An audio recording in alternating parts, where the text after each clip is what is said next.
What's up, y'all? Justin the G-Twin, just another Sunday. This is the 10th video of the year. And every 10th video that I have come out, so 10, 20, 30, 40, it's gonna be a question and answer video for y'all to be able to get to know me a little bit better. So then what I did was I actually had a post on Facebook and on Instagram where I asked for everyone in my story to pretty much just go ahead and just give me their questions and what have you. Had some really interesting questions. Some of them were really simple and all that, and I'm pretty sure the more we get into these question and answer videos, then they'll get a little bit more complex so that I can be able to explain a little bit more. So without further ado, let's go ahead and let's get to the first one. First question is, how long have you been doing the music? I've been doing the music since I was 9 years old, so that'll be since 1999. It's been 21 years since I've been doing the music. 9 years old, I started doing it by myself, just kind of just writing and stuff like that, and it started off as like poetry. And then from there, like when I was like 12 years old, and that's when I started to kind of do it more where other people were able to see. It really kind of started at that point where it was like, okay, this is what I want to do. Mainly because I was really more obsessed with not only the work side of it, but then also the response that you get people to give you when it comes down to that. So kind of having it where it's like a thing where you have to sort of predict how people will react to what it is that you're saying or what it is that you're writing, and then when they actually do exactly what you predicted they were going to do, or even better, then it always is something that gives you more of a thrill to be able to kind of just continue at that. So let's get to the next one. What inspires your lyrical subject matter? I would have to say just about every life experience that I've been through.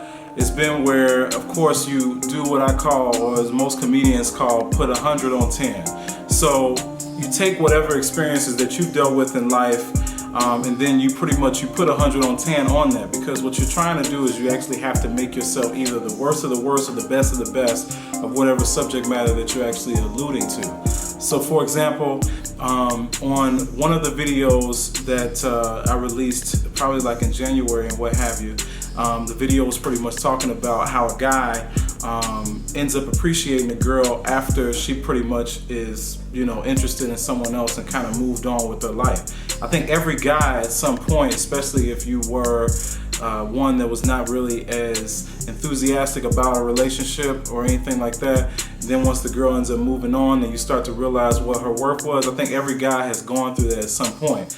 And even though it was not necessarily exactly in that way that it actually happened, but at the same time, it actually was something that really kind of is a thing that inspired it, so that, okay, it's like, okay, what happens if she actually gets to say what it is that she needs to say? So on to the next question. Let's see. How did you get so great? I think that's kind of like, I'm not great. I'm just a perfectionist, and it's not necessary. I'm not at that level yet because I'm still on the come up. That's the beautiful thing about it, is I'm still on the come up. So I'm not great yet. Great is being like this awesome entertainer, awesome producer, awesome writer, things like that. And there's still a lot of things that I gotta learn, even though I've been doing this for a long time. So I'm not at that level yet. I appreciate the compliment, but I'm not at that level yet. Hopefully it will get to that point where I'm at that status of like, where you can see like there's artists who are like at the level of where they're really, really talented. Like, for example, like a Jay Electronica. And then you see other artists that are like great, like at a level of where it's like, you can't touch them, like a Jay-Z.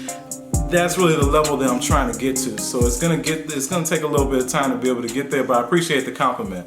Next question. Why are you and your brother not doing any videos together anymore? Okay, let's just be clear up on this. Ain't nothing stopping with the G-Twins. It's just that this is just a personal channel that, pretty much bring out what I like to bring out musically and things like that. It's not necessarily anything where the G-Twins have stopped or anything like that.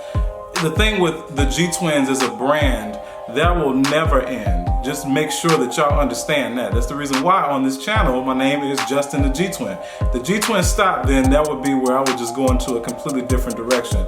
The reason why I started this channel was because I wasn't trying to really monopolize the Gemini Twins page or the G-Twins YouTube by having it where I'm coming out with videos personally myself on top of the videos that me and my brother had coming out. But just know, me and my brother are working on some stuff together. It's just going to take some time because we're actually actually getting a real project together, LP, things like that, for everyone to be able to get to and listen to and what have you. And then when we start getting the showcases and stuff like that going, then I can have where I can do a personal showcase. Like if people want to come and see only me, then my brother is also working on a lot of solo stuff. And then also when it comes down to us working as a group, we got a bunch of dope songs that I've already pretty much had in production, where we're just kind of just getting all the logistics together with each song as far as getting it approved and things like that, and getting it on iTunes and things of that sort, and actually really kind of going about it like that. So make sure that y'all do just look out for what the G Twins have coming and all that. But this is just the thing that I have going on up on my channel aside from the actual group. So it's kind of like what a Quavo would do off of a Migos, or like what Andre 3000 would do off of an Outkast. That's all it is. Next question. Do you see yourself producing for any other artists? I've actually done beats for other artists, but quite honestly, I'll be honest, I'm like that type of person that really is not necessarily at that point just yet. Because I feel like at this point right now, I don't really know how to make beats for other people right now. Like when it comes down to a lot of the music that's really popular right now, I know how to make those beats, but it's kind of like one of those things where it's just, it feels like it's so simple to a point where I just kind of get bored with it and what have you. There was a song called I Found Love that I did with Mecca Isoda, and it was really fun kind of making that beat because it was actually where I was taking a lot of old school cadences and really putting it all together when it came down to actually making it more modern. But to be honest, that's a song that I feel like only an artist like myself, or like, I'm not sure, like a Logic or a J. Cole or somebody like that will probably get on. Mick Jenkins, Isaiah Rashad, those type of people like that.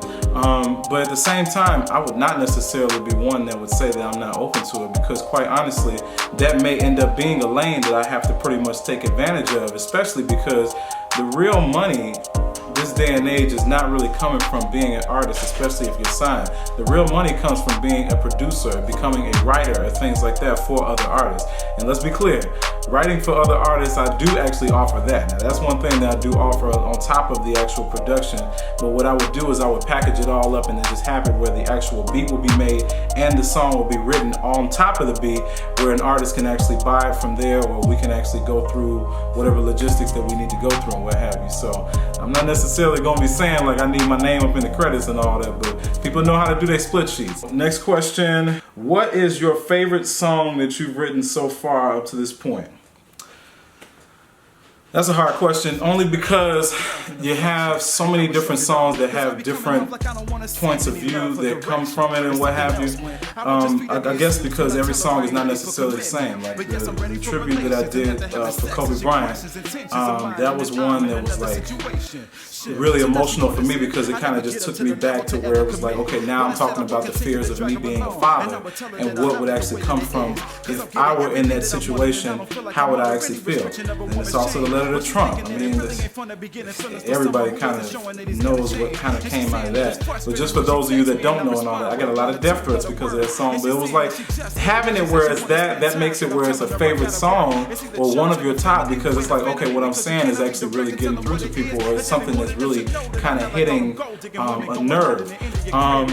But at this point right now, I would say probably my favorite song is right now Time. And I mean, obviously it's only because it's so realistic, and it was such a simple beat to pretty much put together and what have you, and then also it was such a simple song to be able to put together, and it literally just kind of just rolled where I just started off with the lines of saying like, she hit me like Justin, I need a little love and affection, and then it just kind of just went from there. So I was taking a lot of my personal experiences and then putting 100 on 10 with them. But let's be clear, a lot of it was really coming from your boy when it came down to the situation. Every man has that situation where he has to figure out, okay, look, these are things that I'm not going to do in future situations and what have you to mess up a relationship that can really be something that can culminate into being the woman that I marry or whatever it is like that. And I ain't going to say women do it too, but I'm sure that you have a lot of women out here that have a guy that they haven't really appreciated so much, and then it ends up turning the tables upon them later on.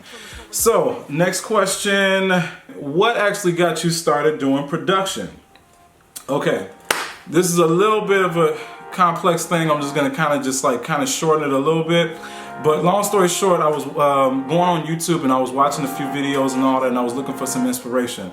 Usually artists that inspire me are artists that kind of like talk about the same things that I kind of talk about. So like I said before, Isaiah Rashad, Mick Jenkins, J. Cole, Logic, Kendrick Lamar, Jay Electronica, people like that, or even my favorite artist, Nas. People like that, they really inspire me. So what I was doing, I had it on a playlist where I was actually watching the videos, and then I saw a video where J. Cole was actually making a beat himself. And I was like, oh, he makes his own beats? And then I started to look at his documentaries, Forest Hill Drive and things like that. And it just made me feel like, okay, well, if he can make his own beats, then I feel like, okay, well, it shouldn't be really any issue for me to at least try it. So then what I did was then I bought a keyboard, and on that same day I set up piano lessons. The only thing that came up really complicated with these piano lessons is that it was an 8-week process where I was doing the piano lessons and just learning like the little things with, you know, the chord progressions and stuff like that, learning how to do the exercises and all those different things. Just so happened to be that my instructor, who so happened to be a female, they had it where they were coming to my house. Thing was that I think I was being a little too nice, to a point where she actually tried to make a pass at me after the 8th week of the piano lessons were actually done. So what you all see me doing is literally only 8 weeks of practice and the education from the standpoint of the piano or what have you.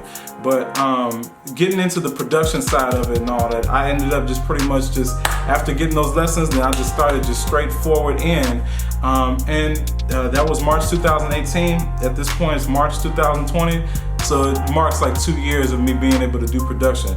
The main reason why that's a big deal is because nowadays they actually have it where if you see people on Facebook, they say, I do not own the rights to this song or this music. The reason why they say that is because you can actually have a copyright claim put against you. So the same thing happens on YouTube. So now it actually has it where I can't have an actual instrumental of a song playing if I'm remixing a song. I have to completely remake the song. And then what happens is then you can be able to be really creative with it and actually fully remake the song and make it like it's your own song.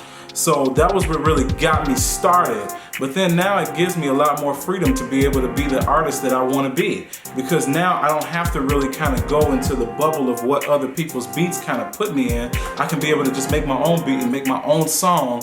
And that makes the production process or the writing process a lot more smooth, I should say, as far as that. Okay, let's see. Next question. What would you do if your next video went viral? Well, I would definitely quit my job that I just got. Instead of having it where videos come out once a week, it would be 2-3 videos coming out, and it would just be like I would just continue to try to just keep that momentum going.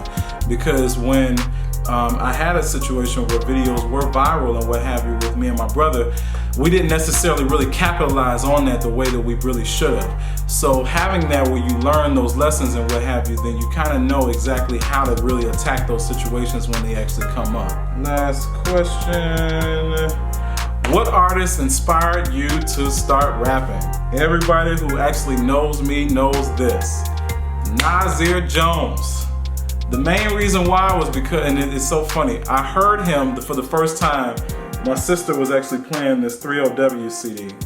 Don't ask why we were all listening to that CD. At the end of it, it was a remix. It was a bonus track where it was like, you heard this rapper that was just like, you know, obviously on there. It was a remix to the song. I forgot exactly what it was called. No More, I think it was, whatever it was, on their first little album.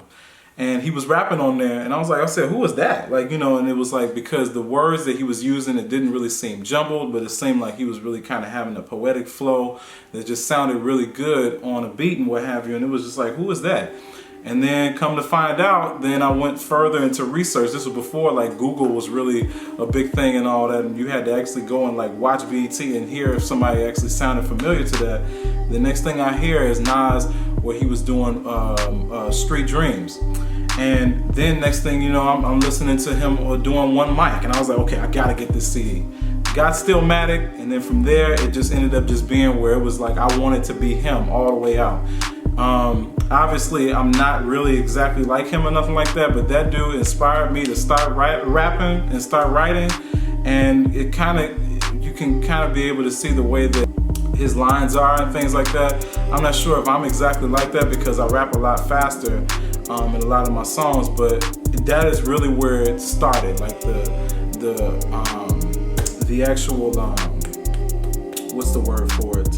The origins came from that, where it was Nasir Jones. That's what I wanted to be. I wanted to be just like him, and then obviously, you see that I'm pretty much my own person now. But at that point, that was what I wanted to be. Since I was 9 years old, that was what I wanted to be. So that wraps it up for this question and answer video. Go ahead in the comments and actually post your questions in the comments so that I can be able to go ahead and just have them where they are pretty much lined up, so that the next video that I actually do is a question and answer video, video 20, then it will be where you all's questions can be answered and what have you. So go ahead and make sure that y'all like, subscribe, and comment below like I told y'all, and make sure that you share this with a friend, and then also my other videos that have come out over the weeks. And it's gonna be where next week, Sunday at 2, y'all are gonna be getting another video. And that's what it's gonna be consistently every week, every week, every week, every week, every week, every week.